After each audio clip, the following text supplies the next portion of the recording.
name is Sarah DiVittorio. I'm a facilitator with the Center for Collaborative Policy at Sacramento State University.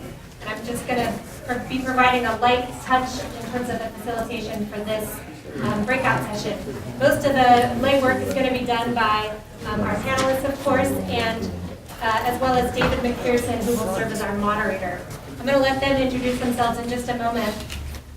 I'm just going to say a couple words about how this panel will run. I think you all know the drill because most of you were here this morning as well. But we will have each panelist provide a brief presentation, about 8 minutes. We'll do all those at once, and then we'll do a Q&A session with you, the audience.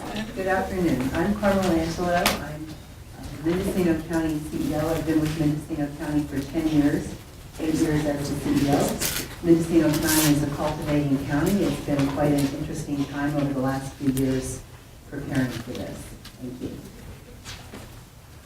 Hi everyone, I'm a little nervous. This is a packed house for me, but I'm used to the community meetings where people yell at me, so I'm Joe Nicchitta. I'm with the LA County Office of Cannabis Management. We are, I think we're 8 months old now. So before that, I was just a plain old lawyer, and now we'll see what I am. Hello everyone, my name is Heather Littlejohn. I'm a Deputy County Counsel with the Alameda County Office of the County Counsel. I work with the Community Development Agency, and I've been working on our cannabis ordinances for about 2 years now. My name is Ostrowitz. I'm the CEO of CannaRegs. We're a platform that aggregates all the laws and regulations from state, county, and municipal level and organizes it by subject matter so you guys can compare, 80 grow control options and go subject by subject. We actually have quite a few clients in the room, which is great to see. I too was a former born lawyer at the Federal Reserve, so I also bring the lawyer expertise to I this. said plain.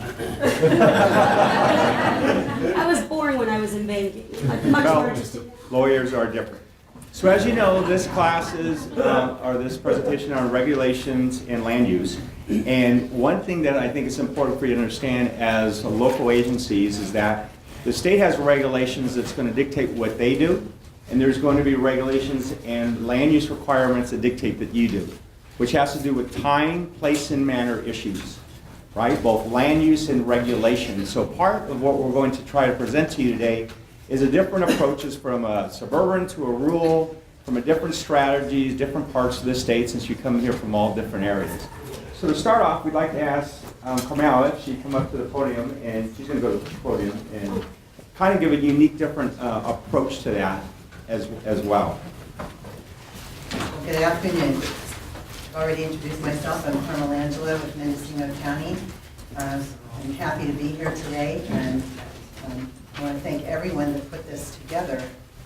It's amazing over the past year or so how many cannabis summits we've had. Amazing. Anyway, so this is about licensing and land use, but what we know is you really can't take any one component out of the whole picture. Cannabis is a big picture for the state and a big picture for the counties.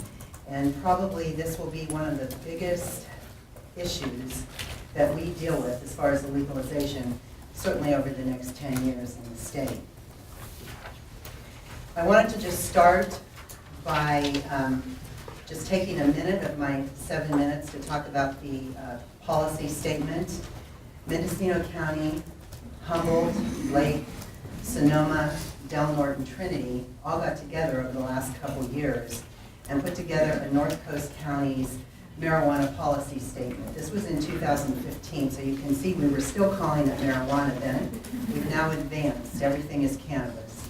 However, this policy statement we're extremely proud of because we work together as a region, and I know that representatives of those counties are in the room. And what we did is we got together because what we saw was that it was people in our counties that were going to Sacramento and were working with the legislators. So in other words, it was the industry that really had a handle on what was happening in Sacramento. And so we were back in our counties and certainly getting contacted by people in the industry saying, hey, we were in Sacramento, this is what's happening, do you know what's happening? And then for me, a turning point was when I was getting called to say by some members in the community that, hey, I was just called by so-and-so in Sacramento, they want me to come and they want me to talk to them about this and that, basically about cannabis. And what was happening is no one was calling my board of supervisors and asking them what they thought about cannabis or what they thought as far as legalization, implementation, whatever. And I think we saw that really as a region that that's what was happening. And yes, we have our statewide associations that have been doing a phenomenal job on this topic, but still, we're in a region that really is a cultivating region and we don't have a lot of input.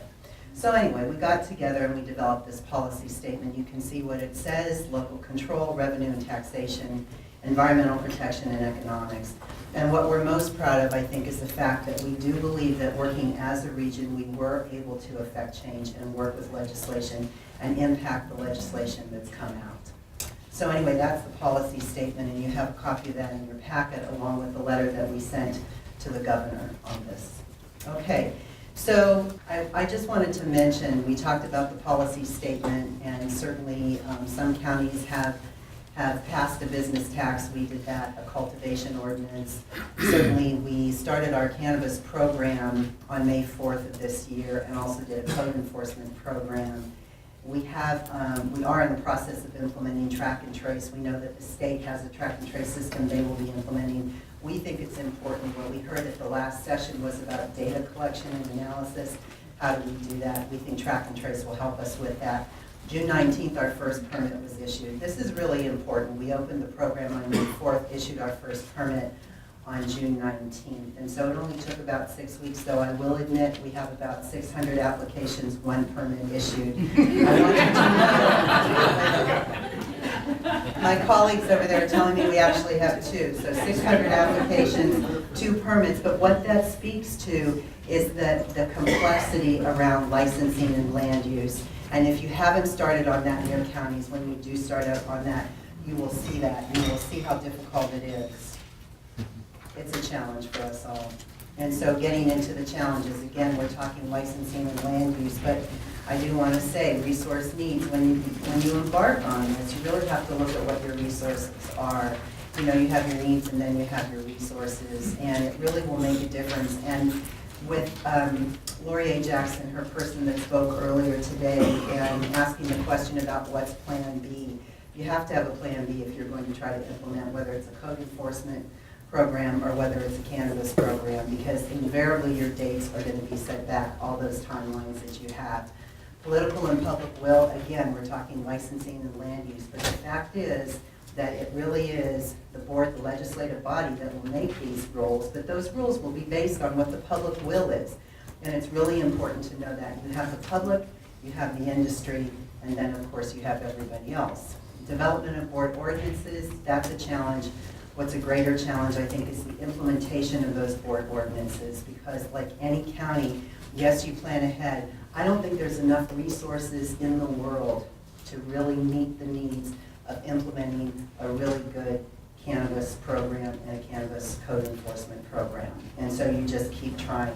And then creating opportunities for public input, and I think we heard that in the last session as well.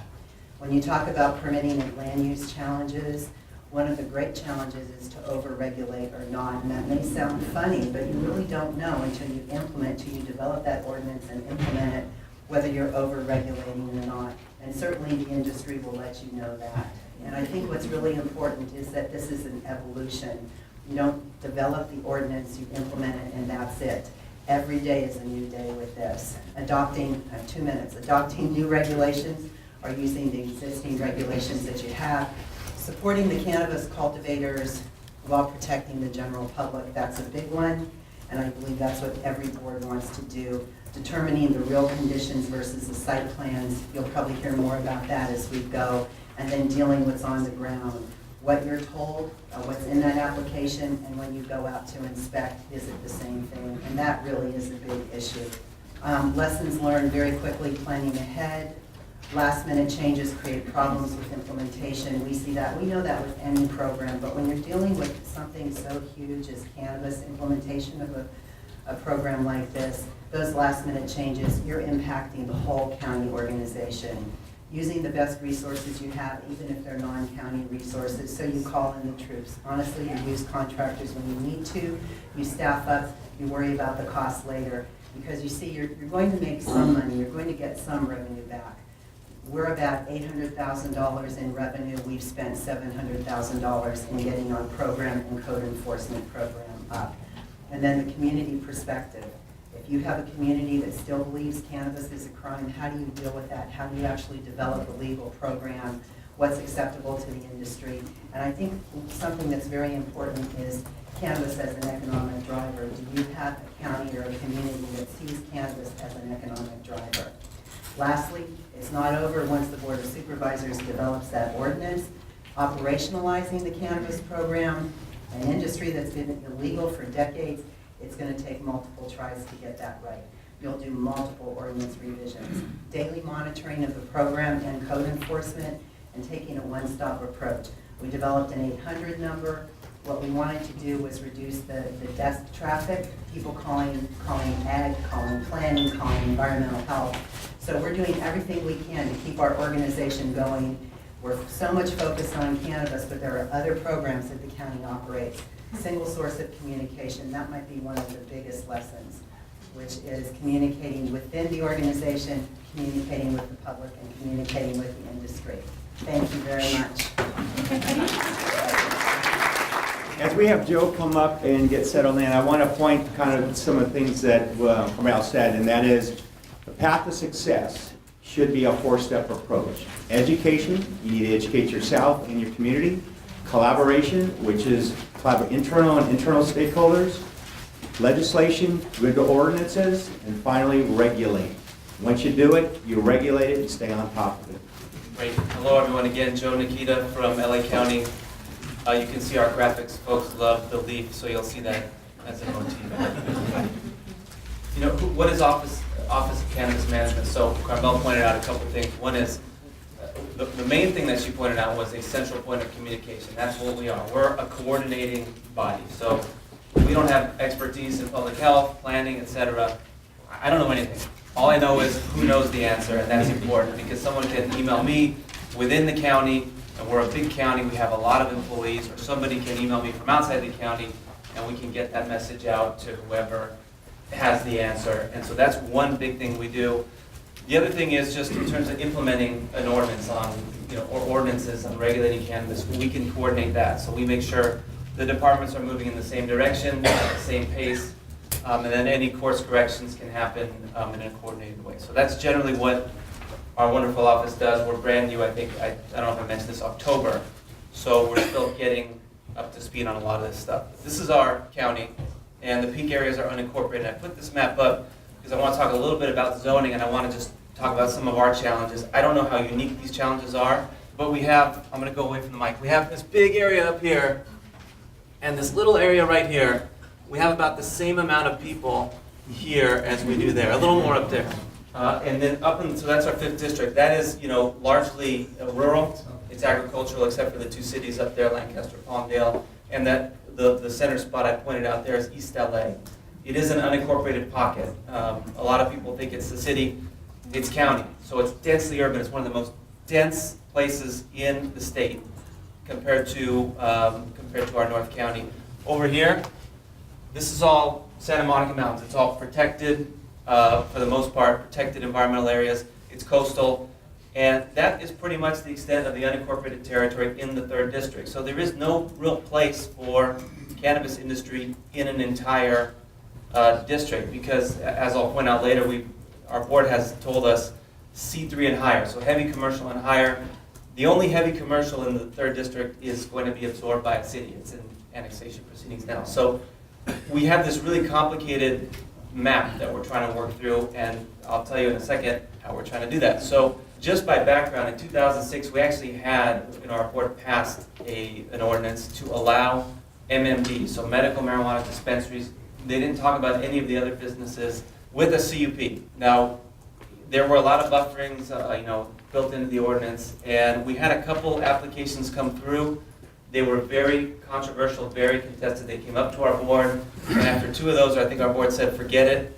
We don't want to deal with these anymore. No business ever received a CUP, and so in 2010, the county adopted a series of ordinances, starting in 2010, adopted a series of ordinances basically banning starting with MMDs, then all ancillary businesses, then, everything, basically.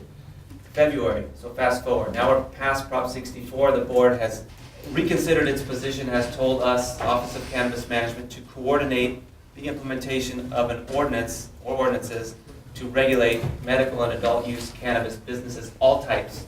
In the meantime, we have a ban, so we don't have any operating legally. It doesn't mean we don't have a lot operating without a license. But right now, that's our status quo, is clean slate, as they say. It's not working out quite like that, but that's how we're approaching. This is what our board directed. Now, we don't have an ordinance in place. They directed the preparation of an ordinance, so we're still working on it. No outdoor commercial cultivation. So we know there's going to be no farms, outdoor farms. Whether there will be mixed light as well, that's something that we're still talking about because the board's motion wasn't specific enough on that issue. Cultivation, distribution, manufacturing in industrial and commercial manufacturing zones. So this is what we think of as our heavy industrial zones, although a lot of these zones have schools, some of them have parks, and so they're not, because our unincorporated pockets, especially within LA City, are pretty weird.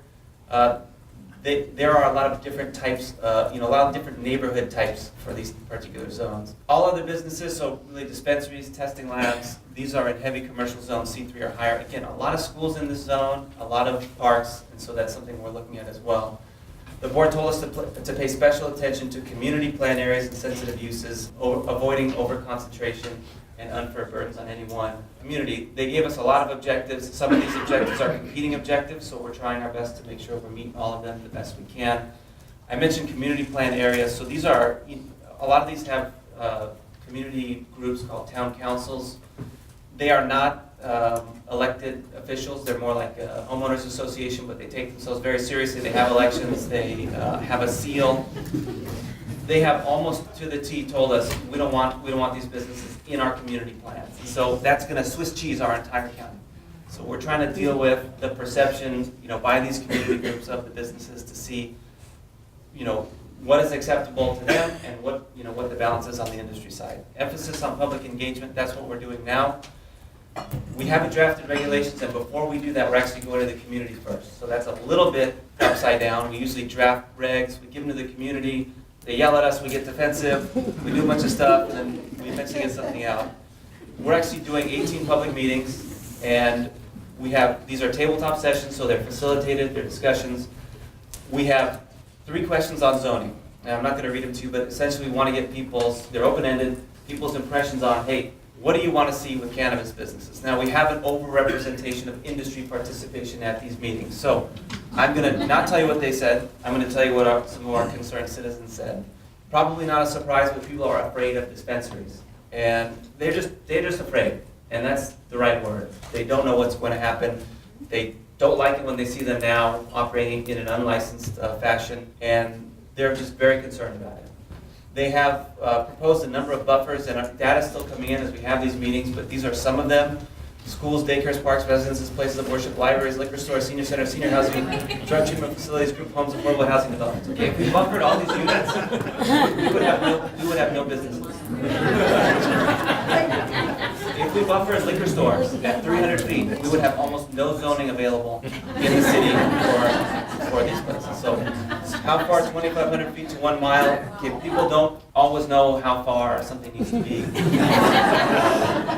But if we had a 1 mile buffer from schools, that's mostly everywhere, except up in the North County where there aren't a lot of customers.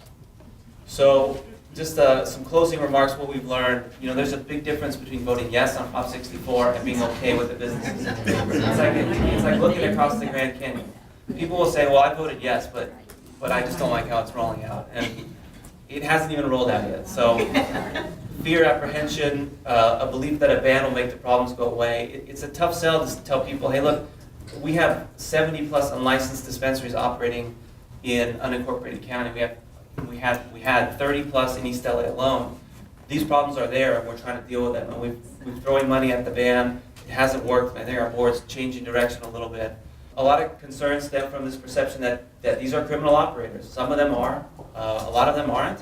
So there's an education component that we need to do if we're going to move forward and regulate this. Just getting the message out to the community that there is a different, this is not going to look the way it looks now when it's actually rolled out. is going to be a little bit better, hopefully, if all goes well. So there's our email, cannabis@lacounty.gov, if you have any questions for me. Thank you, Joe. Again, if you see the emphasis is on education and collaboration in the first steps. If you try to get to the legislation and the regulation side first, it's going to blow up in your face. So make sure you take the proper steps. And with that, we'll have Heather give her presentation. Hello, everyone. Again, my name is Heather Littlejohn, and I'm going to be talking to you about Alameda County's, the current version of Alameda County's medical cannabis regulations. So here's just a brief overview of how our county looks. So the green areas are unincorporated Alameda County. The gray areas are our incorporated cities. So I think you can tell that we have a highly urbanized area, primarily in the western portion of the county, and we have a more rural area toward the eastern portion of our county. We also have an urban growth boundary. That was a voter initiative in around 2000. So you see the big angle on the northern portion of the county, right about where that angle drops down. Everything east of that is the more rural area, and it will remain so because of this voter initiative. So, starting with where we are today. Alameda County adopted a dispensary ordinance in around the year 2005. It's medical cannabis only, and what it allows is a cap of 3 medical cannabis dispensaries only in the urbanized areas in the county. So everything west of that little angle at the top.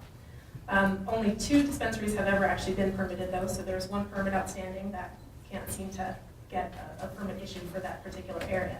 There were 3 geographical areas designated. 1 dispensary was allowed per area.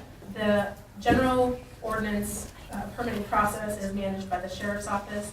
It was still at that time considered more of a law enforcement function. And specifically edibles and deliveries are not permitted by the existing ordinance. So fast forward about a decade and we have MRSA, and as soon as MRSA was enacted, the county began aligning our ordinances to be more consistent with what state law was providing, which is a more commercial aspect to the medical cannabis operations. So ever since late 2015, early 2016, we've been embarking on this ordinance revision process. It's been basically an interdepartmental working group with many county departments involved, taking direction from a Board of Supervisors committee, the Transportation and Planning Committee, providing guidance and feedback along the way as we've been developing our ordinances. We've had, I think, an extensive public participation process since January 2016. We've had about 50 public meetings, including many neighborhood meetings, community meetings, Brown Act committee and Board of Supervisors meetings, and so we're well on our way towards developing our final ordinances. We will be presenting them to the Board of Supervisors August 1st, so they're still in draft form, and anything can happen, but this is what we're working towards today.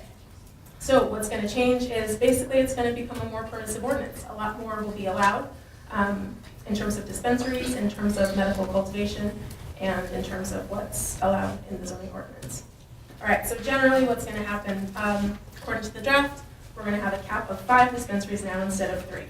We're still going to have a geographic distribution for the West County, but we've got a cap of 3 for the West County area. So on the top left, you'll see that there are 2 areas. So we'll allow 2 dispensaries in one of the areas and 1 dispensary in the other area. The pink area already has 2 dispensaries, so you can do the math on that. We also will allow for the first time 2 dispensaries in East County, and that'll be the map on the lower right. More or less anywhere within the East County will allow 2 dispensaries. They have to be 5 miles from each other, and they have to be at least 1 mile from the boundary of a city limit. So because there's a kind of a larger geographical area in East County, we have sort of more of a spacing requirement there. So we're moving with a 2-step permit process. So there's going to be a health and safety code that sort of demonstrates, that sort of requires who can be an operator. And then we'll have a land use permitting process that'll be more site specific. And we'll go through a public hearing process with a conditional use permit. Other general shifts in the ordinance are basically we're moving from permitting by the sheriff to permitting by the community development agency. Again, that's that shift to a more commercial process rather than a law enforcement process. Additional dispensaries will be selected through sort of a RFP-like selection process based on points and ranking, as opposed to a lottery where everyone has an equal chance. There was a 20-pound limit on the amount of cannabis that can be held on a dispensary site. That limit has been removed. We'll now allow deliveries. We will allow edibles and clones to be sold in dispensaries. We have a 1,000-foot buffer from sensitive receptors like schools and parks. That did not change over the course of our ordinance revision process. For cultivation, this is brand new for us. So we are now allowing up to 6 cultivation sites. That cap changed over the course of our drafting process, but first it was 2, then it was 4, now it's 6. But we're allowing up to 6. 2 of them will be the licensed dispensaries that will be allowed to participate in the cultivation process without having to go through the selection process. The other 4 sites will be selected using that RFP-like selection process. We will allow either indoor or mixed light cultivation. That will include hoop houses. And the restriction in terms of zoning is just that it's going to be agricultural districts, so it could be East County or West County, but no commercial areas or residential areas or industrial areas. One final component is that we have performance standards that are going to be adopted by the CDA director, who's going to be in charge of the permitting, and those can be changed a little bit more easily than the ordinance, so that they can be modified as we learn from our pilot cultivation program. The final thing we'll be amending is our zoning ordinance, which will allow all these uses with a conditional use permit. So this is the process that our public is probably a lot more familiar with. There's a public hearing, notice to neighbors, opportunity to appeal the decision to the Board of Supervisors, and this is the second step of that 2-step process I mentioned. In addition to sort of leveraging our existing land use process through this zoning ordinance amendment, we also had a couple of cultivation-specific standards that we've added for the cultivation uses. So things like making sure there's adequate security, making sure odor is mitigated to the extent possible, making sure that waste is managed in a responsible way. Those are all things that we thought should be added that aren't part of the regular land use permitting process. That covers the changes for our ordinances overall, but I think, you know, the 2 main things that changed over the course of the 1.5 to 2 years we've been working on this are anything with a number was subject to debate. If it was the cap total, the number of feet from a sensitive receptor, the pound limit for what dispensaries could have. If it had a number, there was some people that thought it should be higher, some people that thought it should be lower, and we ended up with what we think is a reasonable solution. And also the areas, you know, should it be allowed in West County and East County, and what neighborhoods, and traditional zoning districts, or new areas defined by a new map. And so what we've come up with is sort of the proposal that we'll be presenting on August 1st. Thank you, Heather. Now we will have Amanda come and share with you some few things. And one of the lead into Amanda's like the show too is that policies you design today are going to shape your community tomorrow. So what you put in your regulatory ordinance becomes very critical, and how you look at it and make sure you have information becomes very important, and how you can do that very efficiently. I think Amanda's going to share you how you can do that. So Amanda. So I'm not one of the counties here, and what's right for every county is going to be entirely different, right? Different geographies, different politics, different constituents. So what I generally get brought in to do is talk about a lot of trends and options, because we see a lot of it by tracking every one of your cities and counties. So one of the things we're going to start with is just talking about some trends and permitted uses. And one of the things they wanted me to do today was kind of talk about some of the things that are universal, but also that are a little different between rural and urban counties, right? Because we're talking Mendocino, and then you've got super urban counties like Alameda and LA. It's just its own unique thing. No joke, when we were doing this call, I was like, you know that map you have? He's like, that's why I want slides. And they've got a really unique challenge over there as well. So in urban areas, we're seeing, a lot of industrial, both light and heavy, manufacturing, factory, commercial heavy warehouse, and commercial retail for dispensaries. For the rural areas, we're seeing a lot more agricultural, industrial agricultural, and farmland. And I apologize, my slides did not get in on time, but anyone who wants this information, I can email and follow up with. So one of the things, and Joe was just discussing, it was prevention of overconcentration. There's kind of three general categories that I break these things into as to how it's been done. So one is just with pure caps. So, and I'm going to give a lot of examples in here that are from cities, only because there are fewer counties that have defined codes, and there's just a lot more city examples, and even though they might be different geographically, the concepts ring through all the way. So one example is San Jose. You know, it's a 16 dispensary cap. It's a number. Hollister, it's 2 dispensaries. But then they didn't put a cap on the rest of the license type, so sometimes there's a mix of what you do or don't with a cap. California City, they were very specific, 15 cultivation, 2 manufacturing, 2 transport. And that sounds, you know, similar conceptually to what they were just discussing with Alameda County. There are some caps that are even population-based. So it could be X number of dispensaries per 10,000 residents. So California is an example of that. It's 1 dispensary for every 13,000 residents with a maximum of 2. So you could set maxes and make it population-based. The next category we talk about is you can limit concentration just with zoning, purely with it. So you don't need to have a distinct cap always, but you can make a distinct area of town that's just for this. So Arcata did that, for an example, up in Humboldt County. They called it the Marijuana Innovation Zone. And it sounds like they're even possibly having conversations about expanding that in the future. We actually, I think a bunch of people got to go into that at the beginning of the month if you're at the CSAC Northern Counties meeting. Another one of these zoning ones is Breakout. They annexed a really small piece of the area that was, you know, already very distinctly differently zoned and more appropriate for it. And then you can also combine these two. So you can place a limit on the number of caps in each region. So Aurora, Colorado, for example, they broke the city up into 8 different zones and allowed 3 in each one of these zones. You also don't necessarily, they're one that they just do recreational there.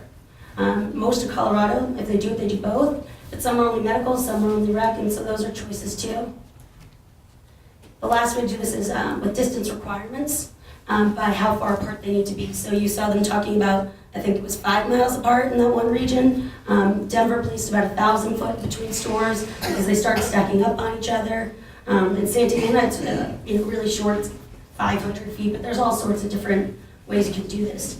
And speaking about distance requirements, let's just go into buffer requirements as a whole. It's going to be really different as to what they need to be based very much on your geography, what kind of businesses you have, and so there's a state minimum of 600 feet from these sensitive uses, like schools and churches, and sometimes people put parks in that. The most common we've seen is 1,000 feet. The largest one I've seen from these is actually Richmond, California, just 1,500 feet. But the 1,000 seems to be the most common. What's interesting, in the existing Alameda County, was one of the first ones I've seen in the existing dispensary laws, that they made it, if you are within 1,000 feet of a school, you're not allowed to be open within a 2-hour period when people will be coming or going from the school. So there's all sorts of unique ways to handle these things. One of the next things I want to touch on is revitalization. This is an opportunity to take parts of town that might be having a little bit more issue with blight or things that were once used and are now overseas. So Monterey County is a great example where it was a very flower-centric place, and now a lot of the flowers have been grown in South America and elsewhere, and they had all these greenhouses that were unused and getting really run down. And so they allow cultivation only in existing, and there's industrial ways as well, but industrial and greenhouse areas, and you had to stay in the existing footprint and basically clean up these buildings and bring them back. And it was really an opportunity for them to, bring some revitalization back and use existing infrastructure. Odor control is one we're always going to have to talk about, and it's going to be different in different places. You heard them talking about that Swansea, Elyria area of Denver, where there's this very large odor concentration. So I would go to a lot of those Denver meetings, and all you hear is you either smell Purina or weed. So there's this dog food factory too, it's also a big complaint. So they used it as an opportunity actually to put odor control laws in place for both. And you know, when we're talking to people on the industry side, even if people don't have an odor control law in their city or county, we are always insistent that they should go find the strictest one in the system, you know, that they can abide with, because if you don't, then you're probably going to end up eventually having to go back in when this does become an issue and retrofit your facilities. And so, you know, we try to urge everyone to be good neighbors, but it can be harder to pinpoint in some places where it's coming from, and that's going to also dictate how much time you spend on those. Just other quick things to think about in the last final touches. Borders to other jurisdictions. A lot of people have, you know, understood where their zoning is in their city, but not thought about the implications of what was just on the other side of the border. And it's never been malintended, but there was, you know, issues with Fortuna and Humboldt. And as soon as people in Humboldt, like even licensees, realized it, they understood it was a problem, and they're really working actively to fix it. But I guess where I can take that to, if I gotta wrap up, is you're not going to get this right on the first try. This is the first inning of a 9-inning baseball game, and that's okay. The city of Denver, right? Everyone talks about them as the example. They're still meeting almost every week. And it's not like the alcohol industry where, okay, a dry county could say, we're going to now allow alcohol and follow the model of 50 other counties. This is brand new. And it's an opportunity to really build things that are great for your community and custom, but just understand it's going to be an ongoing process, and you're going to have to change stuff when the state stuff comes online too, because even though your ordinance might feel perfect for your locality, the state requirements can't be avoided, and anything that's going to be too duplicative, even if yours is the better one, it's still going to be prohibitively expensive on these licensees. So it's all this balancing act. So you're going to put in all this time and get it just right, and then you're going to have to repeal some stuff anyway. So just know this is a long play.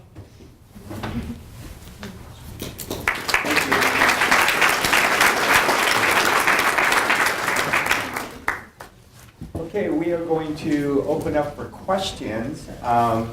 So before we do that though, because I had one, this morning's class there was something that came up and it wasn't clearly defined on one of the issues in the regs that were talked. So I want Arthur to quickly talk about 26055. It has to do with CEQA, and there's a July 1st, 2019 date that comes into factor. So I'm going to have to start off with that discussion question. Sure, thank you. For those who don't know me, my name is Arthur Wilene. I'm counsel for the Rural County Representative for California, and prior to that was county counsel for Pima County for many years. And I was part of a team of county-side lawyers that worked very, very hard on some of the drafting issues with the trailer mill. There were a lot of people involved. Actually, I have to recognize two other folks from the team, Joe Nicchitta from Los Angeles and Christina Robb from San Bernardino.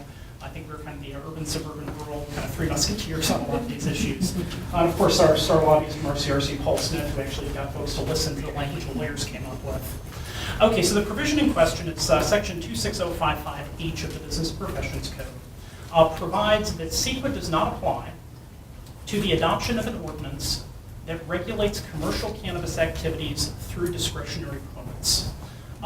This exemption is basically, it's on the books now, it's currently live, but will expire on July 1, 2019. So the first question I get is, what does this mean that we don't have to do CEQA? Well, obviously, the adoption of an ordinance itself is a discretionary action. That discretionary action is normally subject to CEQA. And when you have an ordinance that is potentially going from fairly restrictive to maybe a little bit less restrictive, one of the concerns that obviously a lot of jurisdictions have is that, hey, we're going to get a CEQA challenge on this. And that in turn tends to promote stasis because nobody wants a CEQA challenge. So what this ordinance does, this doesn't allow you to, what this exemption does not allow you to avoid CEQA completely, but does mean you don't have to do CEQA on the ordinance, provided that your ordinance will require essentially site-specific CEQA for the discretionary permits that come through. So the other question I get is, why does this exist? Because typically statutory CEQA exemptions are for things like major sports stadiums. They're not usually things that local jurisdictions can actually take advantage of. And I think the reason for this, and kind of helps make a little bit of sense, will probably be maybe visible to those who were at this morning's panel on cultivation. If you saw Amber Morris from CDFA kind of up at the stand, expressing a little bit of horror at the idea that CDFA might be the lead agency for issuing state cultivation licenses and might themselves have to do site-specific CEQA. I can guarantee you none of the licensing authorities want to do CEQA. They really want the local agencies to be doing the CEQA for them. And that's where this particular exemption comes in. It is designed to essentially incentivize local agencies to adopt permitting ordinances under which we will be issuing discretionary permits for individual facilities. Therefore, we will be the lead agencies, and therefore the state does not have to be. So this is very, obviously for counties that are not looking to have commercial cannabis operations in their county, it does not really help you very much. But for those counties that are looking at potentially allowing commercial cannabis facilities and potentially taking restrictive ordinances and making them less restrictive, this is potentially a very, very important tool that, again, only goes through July 1, 2019. Thank you. Thank you, Arthur. Now we're going to start with the questions. I'm going to move from left to right. Can I have a question for? Oh, Stella wants a direct question, Just Arthur. a really quick follow-up. So if your ordinance, a quick follow-up, if your ordinance includes both CUP, special permits, and zoning clearances, is it still covered by this? The way, I guess I can just talk really loud. Okay, so the way that the exemption is phrased is actually kind of in fairly broad terms. If you allow commercial cannabis licensees with a discretionary permit, what those discretionary permits are called obviously is going to vary from, or those discretionary actions, I should say. It's a license, permit, or other authorization. What they are called and how they look is going to differ from one jurisdiction's code to the other. But if in fact the action through which you will be permitting individual facilities is a discretionary action, I think it probably would apply. Now, one question I've gotten is, okay, well, let's say we want to mix and match. We want to permit cultivation with discretionary permits, but we want to have ministerial permits for retail operations. Does the exemption apply? That's an interesting question. That's one that's not explicitly addressed. I think the exemption would probably apply to the portion of your ordinance that required discretionary review down the line, and not to the portion that applied to ministerial permits. But that kind of mix and match question simply isn't clearly addressed. If, on the other hand, you require CUPs for everything, or something like a CUP, Special. whatever it is your jurisdiction calls it. Okay, great, Can you thank repeat you. the code section again? 26055H. Okay, we're going to move on to another question, and you had the question, or you answered it. Okay, we're going to try to go to some other questions and other stuff, and we can circle back if we have some time to allow. Gentleman in the back. Thank you, sir. Bruce Gibson from San Luis Obispo County. And as we're considering our land use ordinance, our land use entitlement process, it occurs to me that most land use entitlements are pertinent to the land. That is, they run forever. And my pitch to my board is going to be we should not be issuing indefinite into the future permits. We should issue them for 5 years or 6 years or 10 years or whatever we decide. That playing into the idea that we're not going to get it right the first time, and if we need to revise. I was just curious whether that has popped up in other jurisdictions and regulatory. Sure. One of you guys want to touch upon that? So the way that we've addressed it in Alameda County is through that two-step permitting process. So the CUP does not have a time limitation, but they are not permitted to cultivate in the county unless they have both an operational permit and a conditional use permit. So the conditional use permit alone wouldn't be enough to entitle you to cultivate. And, I mean, what we've seen, honestly, a lot of things are 1 to 2 year licenses, but I think a lot of how we've seen that dealt with is they write into the law that there's no inherent property rights to the license. So, and the license not having, that value to it, you're not forced that just because they invested money in it, they don't get to sue you if you don't allow them to continue operating because there's no inherent property value to that license. Yeah, so LA County is still a little preliminary, but if we have a CUP, and I say if because we're considering potentially a ministerial process, if we have a CUP, we would expire those by 10 years. We expire, for example, alcohol permits. So we would do the same thing, but then there is the licensing component. So those would expire on their own, in their own timeline. The CUP would attach to the land, but the license wouldn't necessarily be transferable. It would probably be stuck at that site. We're looking at different issues, but definitely these would not be in perpetuity. If it's a ministerial approval, then we have the licensing to fall back on for the expiration. A number of you have mentioned having caps on the number of permits, and I'm wondering if you could speak to some of the pros and cons and risks associated with the different methods of selecting permit applicants for those caps, when it's subject to a cap. So we've watched this all across the board. Caps have their pros and cons, and there's different ways to limit it. And right, even if you do distance requirements, you can essentially be creating an artificial cap through GIS tools, and you'll know how many potential there could be based on zoning and whatnot. When it comes to selection, avoid the lottery. Lotteries lead to lawsuits. It's got to be merit-based, and when you put out these applications, make sure you put a rubric for how they will be scored. It is the only way where we've seen consistent success in the ability to actually issue these things and then not stall, because people get awarded them, but they can't even start building out their properties because they don't know if they're going to lose it after the city or the state gets sued because it was unfair how it was distributed. Merit-based is what I would advocate for. Since Alameda County's ordinance is still in draft form and hasn't been implemented yet, I can't really speak to pros and cons of whether our PIP-like selection process is working or not. But what I can say is that leaving that selection to a later phase has raised a lot of questions for people because they simply don't understand how the selection process will be handled. So I think potentially rolling out some draft, whatever your selection process will be at the same time as your ordinance might help kind of satisfy those sorts of ongoing questions. Well, share a thought with that. Since we have actually oversaw 7,700 applicants. From a county, you have a unique difference because you're more tend to be agriculture or open space. So you tend to say we're going to allow it based on land use, not maybe necessarily a cap, but land use. As Amanda talked about, when you do a GIS overlay, you kind of know what eligible properties are going to be for the type of categories you're going to do. So you kind of have a starting point to strategically how to start thinking that process through. But you want to have a minimum threshold of quality control. So as Amanda said, maybe not a lottery, but we suggest that you set a criteria of a scoring that you say, we're not going to let any low entry point in here. We're going to have an expectation of X, let's say 80% of a scoring component, but you don't limit the number that you may have. That's one way to do it.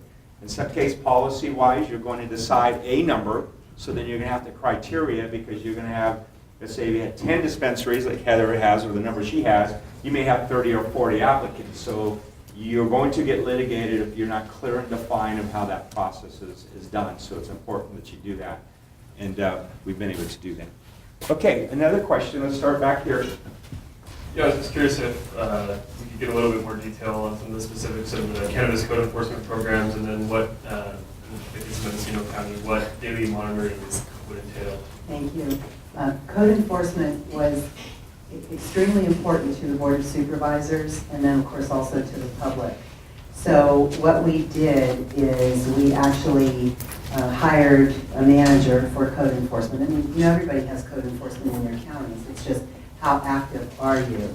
And so in this case, we actually developed a cannabis code enforcement unit and hired a manager and then hired code enforcement officers. And so the actual monitoring, I will say that our code enforcement manager monitors all the complaints that come in. Now, so you have your complaints that come in, but what's more important is that as you work through those complaints, that you're working with the very departments that are actually responsible for permitting those people. So you have to have that coordination. So the monitoring is, there are meetings, I would say almost every day between our code enforcement manager and our ag commissioner and our planning director to really look at the complaints that come in. Do they match somebody that's actually in the permitting process or not? And then if they get multiple complaints on one parcel, then they'll go ahead and try to expedite that and really work through it. So, it is a constant process, and particularly at this point when there are so many applications coming in, and they'll be coming in your counties too if they're not already, and you really don't know what's on paper and really what's happening on the land. So did I answer your question? Thank you. Carmel, you can also expand a little bit. I think earlier Andrew had mentioned something about the importance of tax to have the revenue sources to have staffing?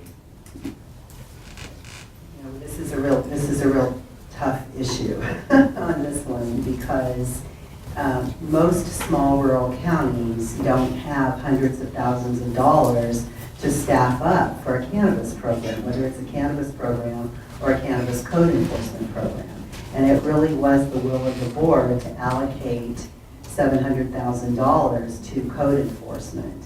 And so that was obviously a decision, and we did that. And the revenue that's coming in through the departments, one, you have your revenue from planning and ag and all your fees and fines, but they're not really touching code enforcement, which is an administrative process. You don't know if you're really going to get, how much money you're actually going to get to cover those costs. So hence, our tax dollars that are coming in will be funneled through the county first to cover our costs that have gone out to actually implement one code enforcement and implement a cannabis program. Did that answer it? I think it's important people realize you have to have sort of resources and capacity to do with some of this stuff. I just wanted to add a couple of notes to that. It's not always all about marijuana code enforcement. You've got to remember the implications for all the different types of code enforcement. You're still going to need food safety enforcement to be happening, just like you would in every other place that's making foods. You're going to do edibles, or even in the dispensaries, they do it often. You can use your fire department because the fire department's still going to also need to do inspections on top of what they would. Denver's put out like very specific flow charts as to how they do all that. Some cities use the help of their police. So when the police have downtime, they'll go do some randoms. So there are other options if you can't initially get one of those on board before you bring in a lot. But also be aware that CAL FIRE is going to be able to create fire regulations under the trailer bill that the locals are going to have to go enforce on their behalf. There's a lot of state mandated local programs in that trailer bill that need to be considered when you're making these rules. I just want to make one more comment. I appreciate Amanda's comments, but when you're talking small rural counties, we all know, those of us from small rural counties, there are multiple illegal large grows, whether they're on private property or whether they're on public lands. And so that is so critical with code enforcement. And so I think that really that's an issue for all of the boards, but particularly those in rural communities. Additionally, we are moving from public safety to public policy with cannabis, and also we're moving from criminal to administrative. And so that's really key, why you really have to set up a good system and keep that in place and really work through this. Thank you. Can you tell us what you think SB 94, the biggest issues that it has or biggest changes that it has related to local land use authority that we should be aware of as we start to implement or change our local regulations? So, I mean, specifically to local land use, I don't necessarily have an answer, but I can tell you what I think the biggest confusion we have now from SB 94, and I forget the code citation, but I've talked about it at length with Arthur and Christina. Right now, for example, our health department is the health officer for 85 of our 88 cities, including LA City.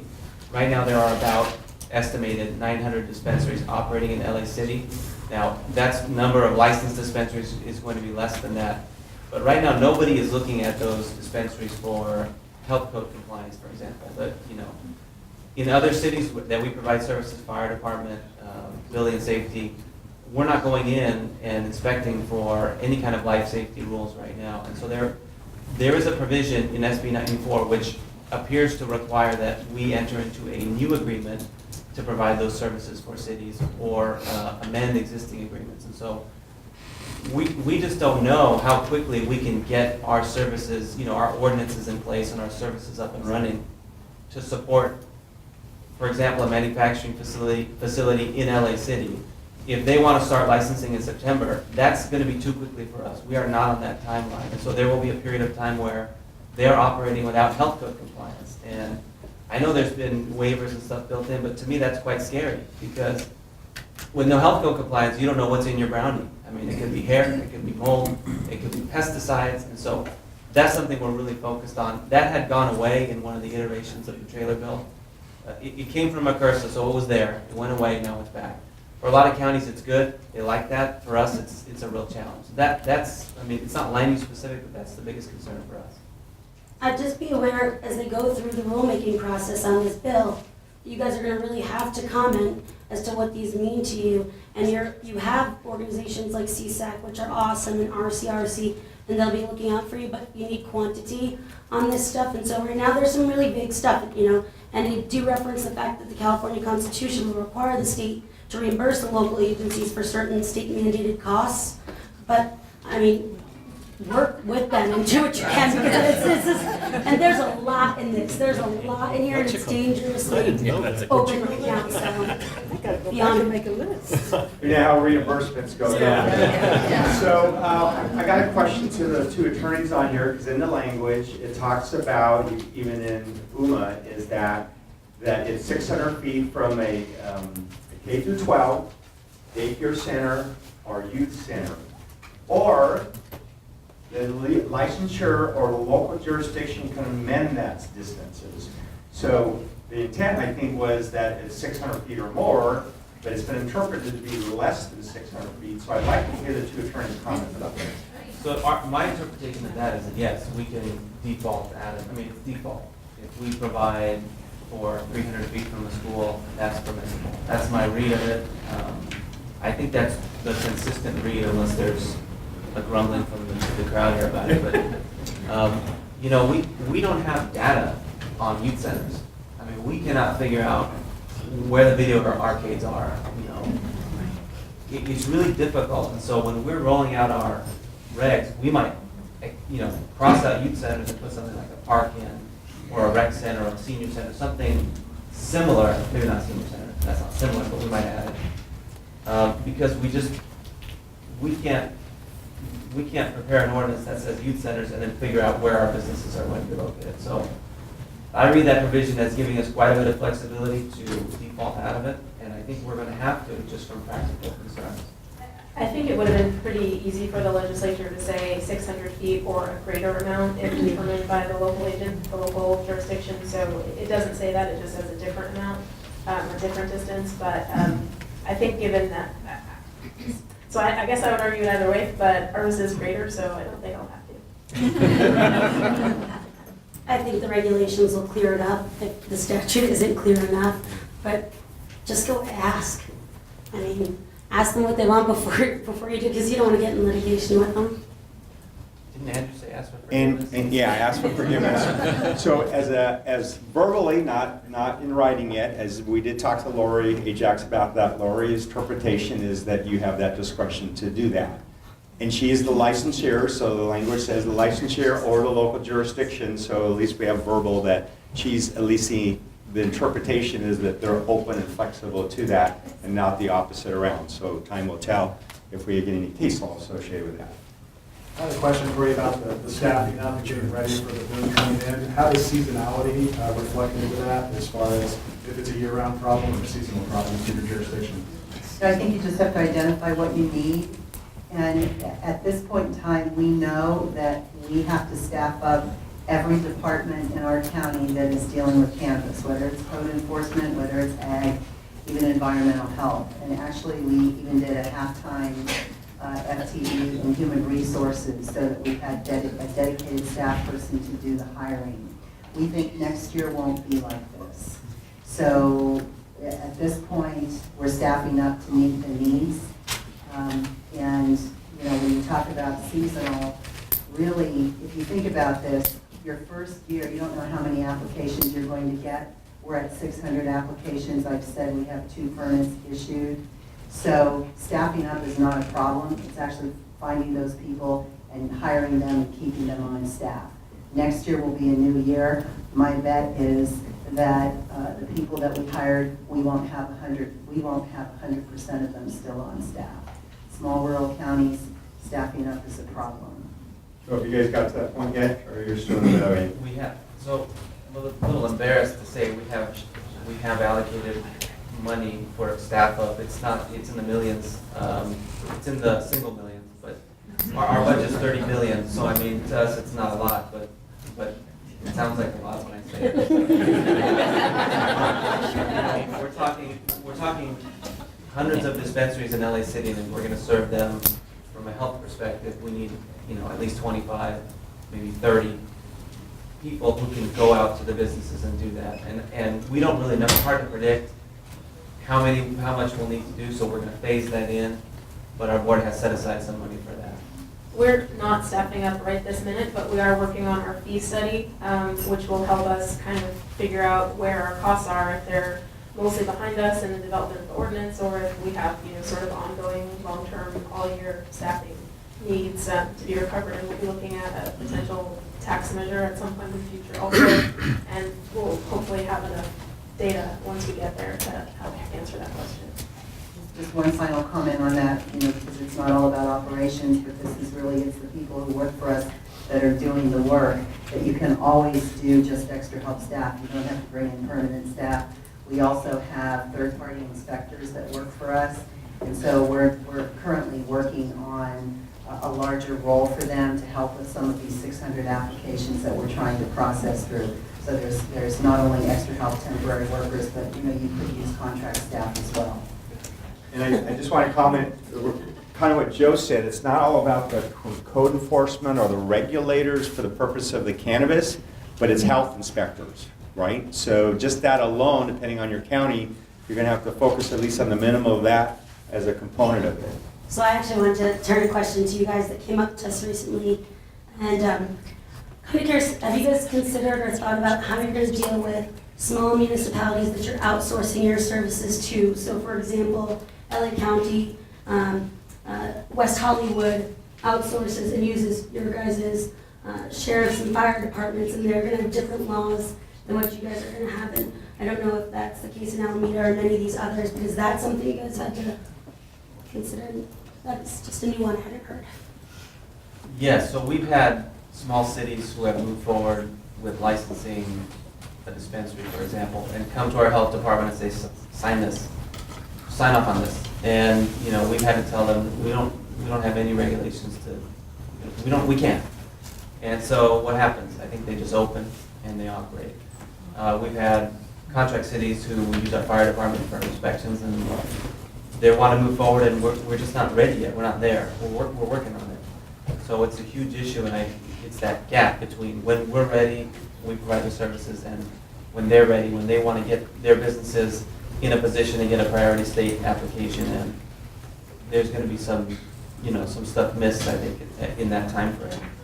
I'm not too worried about sheriff. I think they're good at their contracting, so they'll handle it. But it is an issue. Yeah, we have dozens and dozens of these contracts that we deal with. Actually, I was focused a little bit on code enforcement. I wanted to make a comment on that, if that's okay. I just wanted to say, code enforcement is a big deal, and I'm certain that it is in your counties as well. We've actually worked out a system where code enforcement now works with the sheriff, so that all of the complaints come in. We hope they all come in through our little hotline there. But the complaints come in, they go to code enforcement, and they work through code enforcement to determine if it's something that needs to go to the sheriff. So, there's got to be a way. You have to have a mechanism to try to keep all of this in order, or you're just going to have chaos with this. And so we're pleased with that. Our code enforcement manager works well with the sheriff. The importance of that comment is critical because you have a criminal element and you have a regulatory element. So the more you can keep the sheriff out of the regulatory element of being involved with it, when he gets involved with the criminal element, there's a clear defined separation of duties from the issues that are going to occur. So when you strategically look at things, keep that in mind and what kind of program you put together. Janet Dutcher, Moto County. I'm the finance and budget person in the room, feeling a little bit outnumbered. And so what I'm hearing is you're going to staff up every department. You're going to set your fees. You don't know if you're going to need these people a year from now, 2 years from now. And I'm just, I come to these things so I can find out what the unknowns are, and now my anxiety levels. How are we going to fund all these people before the revenue streams come in? First of all, I feel like I have failed, if that was what you got out of what I said. And so to you, I apologize. I'm going to give you a hug after this session. But, it goes back to planning. And I don't want to take a lot of time on this, but this is a tsunami. It's just a tsunami. And I don't think there's one county in this room that, including us, that realized what was happening with legalization and the impact it would have on the counties, on the county services, on the other services, and the growers and the non-growers, everything. And so while we tried to really look at what the departments needed and try to work within the staffing that we have, there was no way. You get 600 applications. I know I've said this 3 times now. 600 applications and 2 permits. So what does that say? So my point to you is that, in any county process, when you have fees and fines, there's supposed to be full cost recovery so that you get your money back. And, you staff as much as you can. And, we're trying to work through 600 applications. And like I said, we've collected over $800,000 right now. And we've expended about $700,000. So, in the end, we should be okay. But, really, I would like to talk with you after this. It's Sure. not as bad as it sounds. It sounds bad. It's not as bad as it sounds. No, it's also part of our tax. It's fees and part of our tax dollars that's coming. So we are not operating in an information vacuum. We know there are a number of businesses that are going to be operating in our contract cities. So we are planning for that. And one way to approach it is if you're going to regulate in your county, regardless of your cities, is to chart out your regulations, make an estimate of how many businesses you might have, and then phase in a staff up. You'll have to find general fund dollars to do it. Phase in the staff up and get ready for the rush, because it sounds like 600 sounds like a lot, but I mean, Humboldt had 2,000 or something. So get ready for the rush of applications, and if that's temporary staff or whatever it is, it doesn't have to be total guesswork. And so I don't want to give the impression that we're just like, LA County's just got millions to throw at this stuff. We really don't. I mean, it really was a struggle to get that money. And it took some data to show the board it's needed. So that's how we got that done. And just last comment on this, and you do a process with your staff. We have the departments in the room, and the department heads, and talk with them about what you're doing today, what we think might happen, what you think you need. So it wasn't just, just willy-nilly, we decided we're going to hire, 3 people in planning. It was a process. I just don't know that we have enough. And it's going to vary from department to department. And the other thing to keep in mind is staffing for regulated versus staffing for unregulated. They're both 2 different issues, and strategically how you're going to do that.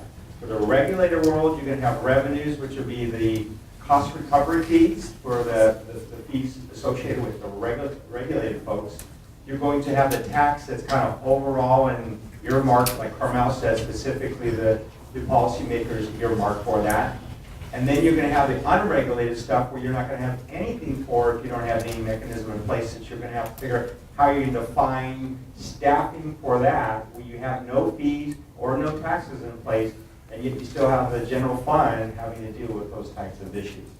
David, I'm just going to say one thing about that, and that is that I'll give you Humboldt County's experience. We do have an excise tax, and it came out of a vote, which is called Measure S, and we've already allocated money from that for sheriffs. So there's an interest, as you heard in the earlier presentation, from the industry that the illegal market be dealt with as well. So there's quite a lot of support for enforcement of the criminal side too. And we can tap into those funds. The beauty is, for the illegal market, you can coordinate with the DEA and your state's AGs, and the industry will not fight you on that, because they're going to be paying all these expensive fees and compliance costs. And they do it in Denver at least twice a year. They do, throughout the year they build their cases, then they coordinate with the DEA, the Denver District Attorney, and the state AGs, and they do a coordinated bust. And they knock on 40 doors at once. It's all at the exact same time, and it's, it's different each time, but there's very little pushback to that. And once you do allow and regulate, you can very clearly define who is allowed and who is not. And it actually gives you the ability to use these federal funds to crack down. And that's also important because the Cole memo is going to require you to prevent the diversion from the black market. And therefore, you're going to, it's good for everybody. My name is Michael from Roanoke County, and just something I haven't heard much discussion about is personal cultivation of 6 plants. So I was just curious if anyone on the panel has tried to touch that, is looking to think about that, or anything about the 6 plants for personal cultivation. I think Carmel has 6 in their backyard, but I don't know about Joe. Yeah, what do they have? Well, I'm sorry. Are they set back 10 feet from the property line? Oh, yeah. I have no plants in my yard. We passed a personal cultivation ordinance, and it's quite complicated what we did, but if you're a single-family residence, you can grow indoor or outdoor. If you are multifamily or detached or attached condominiums, you can grow indoor only. We didn't touch the plant limits at 6 plants. If you are a single-family residence with a legally established second unit on your lot, you can grow 12 plants on the lot, but only 6 outdoors. The outdoor cultivation has to be fenced with a 6-foot-high opaque fence. The plants cannot be higher than 6 feet. They must be set back 10 feet from the property lines on all sides. No front yard, no cultivation in the front yard setback, not visible from a public right-of-way, fire lane, and some other places. No balconies, no rooftops. And we have lots of staff ready to enforce this, to go in the backyard. We'll see how this rolls out. And you have to be, if you're 600 feet from a school, park, library, daycare center, youth center, indoor only. So we just passed it in June. It just became effective last month. We'll see how it goes. We have not. So on top of that, since we talked about outdoor too, just keep in mind, and I think it'll be a future discussion for CSAC, is the grant funding. If you banned outdoor personal use, or any ban, then you don't get grant money, but it includes an outdoor at this time. And but that'll be for a different topic for a different time. I was wondering if I could get a show of hands for who was allowing some form of commercial activity within their county. Those who have some commercial activity, can she give a raise of hands? Currently allowing. Start with that. Currently allowing. And if you're all from the same city or county, just one hand. And let's ask the next question: how many are considering it that didn't raise their hand? Okay, a couple more. Very good. Raise your hand. Is there some clearly are going to stick with the ban and not do anything? That's my guess. I'm sure there's one. Okay, there's 3 or 4. Orange County definitely is. At least until Sarah Hutchinson leaves. Interesting. Okay, another question? Any other questions? Who are the other ones? Has anybody come up with some really golden rules about how to deal with odor? Yes. I think you wrote King Cities, didn't you, Mr. McPherson? I did. It's pretty stringent, but King Cities is a pretty solid one I refer to a lot. Because a lot of people just have these really vague ones that are like, you can't, interfere with other people's enjoyment with your noxious odors. It doesn't really do a whole lot. But there's some really specific ones. King Cities is really specific. Pueblo, Colorado, you even have to have, I think, someone from the building division approve it. There's a lot of them that refer to carbon. And when you guys are signed up for CannaRegs, you'll have access to like 80 of them with one click. We just went with a straight performance standard, no nuisance to your neighbors type approach, and we'll see what happens. I have no good information for you, other than I'm confused right now what odor falls within our jurisdiction versus AQMD. And that, to me, that's, and I've talked to AQMD in the Southern California region, and they've said, we treat it as an ag use, it's exempt under Rule 402, I want to say, right now. They may revisit it. So I really don't know. I mean, other than saying you must have these filters and that filters, if somebody smells something, who shows up with that little smeller that they have in Denver? Is it AQMD, is it us?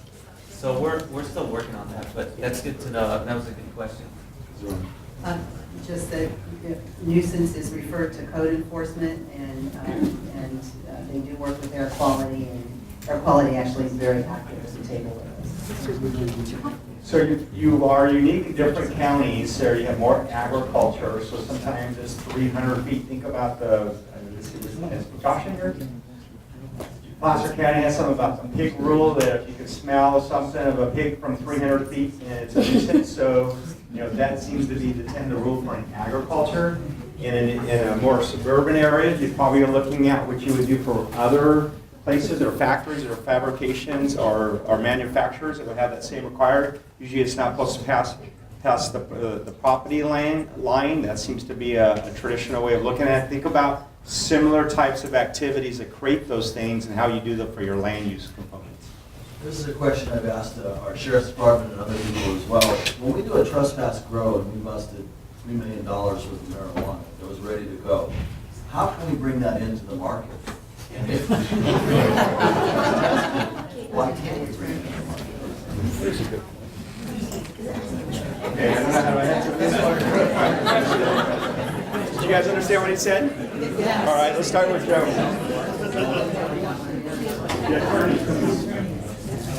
I'll refer you to insurance code section, but no, I really don't know the answer. I don't know that they don't. I don't know. I don't know if you can. I mean, it's outside the track. It's outside the track and trace, and it's outside of your regulatory system. How do you bring it in? Is it you test it for pesticides? I mean, there's a whole host of issues there. I would just have a big party. I'll maybe talk to your legislator. So as you know, SB 94 now allows you to your county fairs to have it on premises if you allow it. So maybe you take it to the county fair. I think we're done. So this time I'd like to ask Paul to come up and do his closing remarks for us, and we thank you for putting up with us. Give those guys a round of applause. So I'm not going to keep you from the bar or the weed shop any longer than you need to be. I just want a couple of things. I just want to say thank you to our sponsors. A few of them are in the room. David, HDL, you do a great job. Thank you for your partnership here and working with all of our counties. Alex Spellman from SICPA, again, another partner in many of our counties as well. And then CSAC Finance Corporation. So those are some of the individuals that made this thing work today. And so we want to thank them and publicly acknowledge them. And then lastly, there will be an email survey being sent to you. We strongly encourage you to fill it out, get some good feedback. And who knows, we may be back here sooner than we think, answering questions after questions. With that, I wish you all a safe journey home, and thank you for your participation, and we'll see you soon.